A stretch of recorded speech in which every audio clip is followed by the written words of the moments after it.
नमस्कार दोस्तों, मेरा नाम है मनीष कुमार सिंह और आपका स्वागत करता हूं 4 पीएम महाराष्ट्र पे। दोस्तों, महाराष्ट्र में हमेशा किसी न किसी राजनीतिक नेता के बयान से सरगर्मियां पकड़ लेती हैं, क्योंकि माहौल ही ऐसा है। एक चुनाव खत्म हुआ, एक चुनाव दोबारा हुआ और एक चुनाव आने वाला है और चुनाव का जो माहौल है वो खत्म होने का नाम ही नहीं ले रहा। और इसी की वजह से जो तमाम बयान आते हैं, तमाम मीटिंग्स होती हैं, वो सुर्खियां बन जाती हैं महाराष्ट्र की राजनीति में। और ऐसे में कई सारी घटनाएं हो रही हैं महाराष्ट्र की राजनीति में और एक ऐसी घटना घटी है, एक ऐसी घोषणा हुई है जिसकी वजह से उद्धव ठाकरे समेत जो एनडीए गठबंधन है उनके मनोबल और ज्यादा बढ़ गया है। वहीं अगर बात करें महायुति की तो उन्हें यह बात बिल्कुल भी अच्छी नहीं लगेगी कि किसी ने ये बात कही है। जी हाँ, क्या है पूरा घटना, चलिए मैं आपको बताता हूं क्या हुआ है, क्या वाकया क्या है पूरा।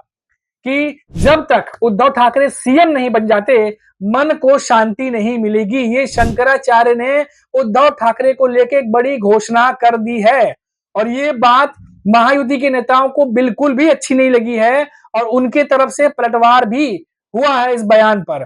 पूरा वाकया क्या है चलिए आपको बताते हैं कि उत्तराखंड में ज्योतिष पीठ के शंकराचार्य स्वामी अविमुक्तेश्वरानंद स्वामी ने सोमवार को उद्धव ठाकरे से उनके आवास मातोश्री पर मुलाकात की। वो ठाकरे के घर एक पूजा समारोह में आए थे। इसके बाद उन्होंने मीडिया से बातचीत की और कहा कि उद्धव ठाकरे विश्वासघात के शिकार हुए हैं। मैं इस बात से काफी दुखी हूं, मेरे साथ अन्य लोग भी काफी दुखी हैं और जनता का यह दुख तब तक खत्म नहीं होगा जब तक वो दोबारा मुख्यमंत्री नहीं बन जाते। ये एक बहुत बड़ी बात उन्होंने कही है और इस बयान के बाद या इस बात जब उन्होंने कही तो इसके बाद महाराष्ट्र की राजनीति जो है वो काफी ज्यादा गर्मा गई है, क्योंकि शंकराचार्य के इस बयान के बाद महायुति के नेताओं को बिल्कुल भी अच्छा नहीं लगा है ये बात, क्योंकि ये बयान जो है वो कई तरह से जो है वो मायने रखता है।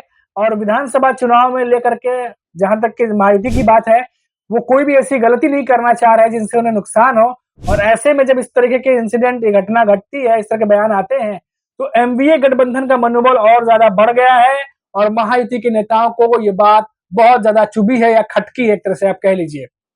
शंकराचार्य स्वामी अविमुक्तेश्वरानंद स्वामी जो सरस्वती है वो आगे क्या कहते हैं वो देखिए आप, कि मैंने आज शिवसेना नेता जो यूपीटी नेता के जो प्रमुख है उद्धव ठाकरे से उनसे अनुरोध पर उनके बांद्रा स्थित आवास पर मुलाकात की और शिवसेना के जो तमाम वहां पे कई लोग मौजूद थे और उद्धव ठाकरे के बारे में कहते हुए उन्होंने बोला कि उद्धव ठाकरे जो है वो विश्वासघात के शिकार हैं।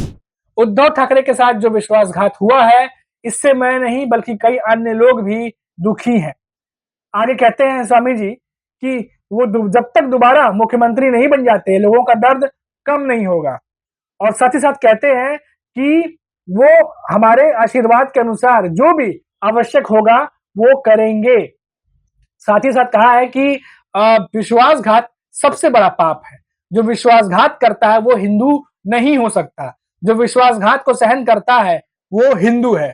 ये तमाम बातें उन्होंने कही हैं और साथ ही साथ इन्होंने ये भी कहा कि पूरी जनता विश्वासघात से दुखी है और ये हाल के लोकसभा चुनाव में झलकता है। हमारा राजनीति से कोई लेना देना नहीं। ये जो स्वामी है शंकराचार्य है वो क्लियर कर रहे हैं कि हमारा राजनीति से कोई लेना देना नहीं है, लेकिन हम विश्वासघात की बात कर रहे हैं जो धर्म के अनुसार पाप है। ये बात जो है वो कह रहे हैं और बहुत ज्यादा इससे राजनीति अब गर्मा चुकी है। और आगे जो हमने आपको बताया कि किस तरीके से उन्होंने कहा कि सरकार तोड़ देना जनता का अनादर करना होता है, जो अच्छी बात नहीं है। जनता ही सर्वोपरि है। बता दें कि जो शंकराचार्य हैं उन्होंने अयोध्या में राम मंदिर प्राण प्रतिष्ठा समारोह में भी वो नहीं गए थे, जिसके बाद कई सारे जो है वो अटकलें लगने लगी थी कि क्या वो नाराज हैं, क्या उनके मन में चल रहा है। खैर ये तो दूसरी बात थी, लेकिन महाराष्ट्र की राजनीति के परिप्रेक्ष्य में हम ये बात कर रहे थे।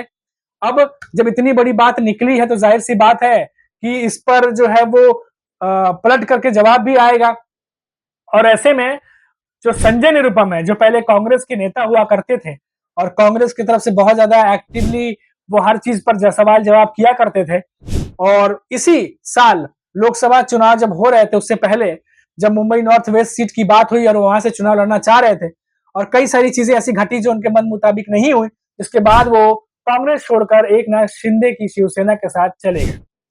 अब वो संजय निरुपम इस पर जवाबी हमला करते हैं और क्या कहते हैं देखिए। सोशल मीडिया पर उन्होंने लिखा है और कई सारी बातें कही हैं और क्या कुछ वो कह रहे हैं वो देखिए आप कि पलटवार करते हुए कहा है कि पहले तो ये तय होना चाहिए कि विश्वासघात किसने किया और ये शंकराचार्य तय नहीं कर सकते। आपको बता दें कि संजय निरुपम जो है वो इस सब चीज का जो भी शंकराचार्य ने बोला है उसके ऊपर उन्होंने ये बयान दिया है और सोशल मीडिया पर उन्होंने लिखा है कि जो हमारे धार्मिक गुरु हैं शंकराचार्य वो धार्मिक कम और राजनीतिक ज्यादा है। और साथ ही साथ उन्होंने लिखा कि उद्धव ठाकरे से उनका मिलना उनका व्यक्तिगत फैसला हो सकता है, इस पर कोई ऐतराज नहीं है, लेकिन शिवसेना के अंदरूनी विवाद पर राजनीतिक बातें करना या उन्हें तमाम बातें जो कह रहे हैं उस पर शोभा नहीं देता उन्हें। और कौन मुख्यमंत्री बनेगा कौन नहीं ये जनता तय करेगी, शंकराचार्य नहीं। बोलते बोलते वो ये भी भूल गए कि जो विश्वासघात करते हैं वो हिंदू नहीं हो सकते। इस पर भी संजय निरुपम ने लिखा है कि पहले तो ये तय होना चाहिए कि विश्वासघात किसने किया और ये शंकराचार्य तय नहीं कर सकते। दूसरा, हिंदू पौराणिक कथाओं के इतिहास में विश्वासघात के तमाम प्रकरण उपलब्ध है, क्या वो हिंदू नहीं थे? विश्वासघात एक मानवीय अवगुण है, इसका किसी धर्म से कोई लेना देना नहीं है। हाँ, इस अवगुण की वजह से कोई अच्छा या बुरा हिंदू हो सकता है, मगर हिंदू हो ही नहीं सकता, ये कुतर्क है। ये तमाम बातें संजय निरुपम जो है वो कह रहे हैं और पलट करके जवाबी जो है बात भी कही है उन्होंने। अब देखिए कि ये जो तमाम घटनाक्रम घट रहा है महाराष्ट्र की राजनीति में, इसका असर विधानसभा चुनाव पर कैसे पड़ सकता है और क्या पड़ सकता है, जिसको कि बखूबी एनडीए गठबंधन भी समझ रहा होगा और महायुति के नेता भी समझ रहे होंगे। आप देखिए कि लोकसभा चुनाव जब हुआ था तो 48 लोकसभा सीटों में से 40 से ज्यादा सीटें जीतने की बात महायुति की तरफ से की जा रही थी। और 2014 की बात करिए, 2019 की बात करिए, जब जब बीजेपी की मजबूत सरकार बनी है केंद्र में, तब तब वो महाराष्ट्र में 48 में से 40 से ज्यादा सीटें जीत करके गए हैं। लेकिन देश में यूपी के बाद सबसे ज्यादा लोकसभा सीट जहां है वो है महाराष्ट्र। और इस बार महाराष्ट्र में आप बीजेपी की अकेले की हालत समझिए कि 28 सीटों पर वो चुनाव लड़े थे और महज 9 सीट जीत पाए।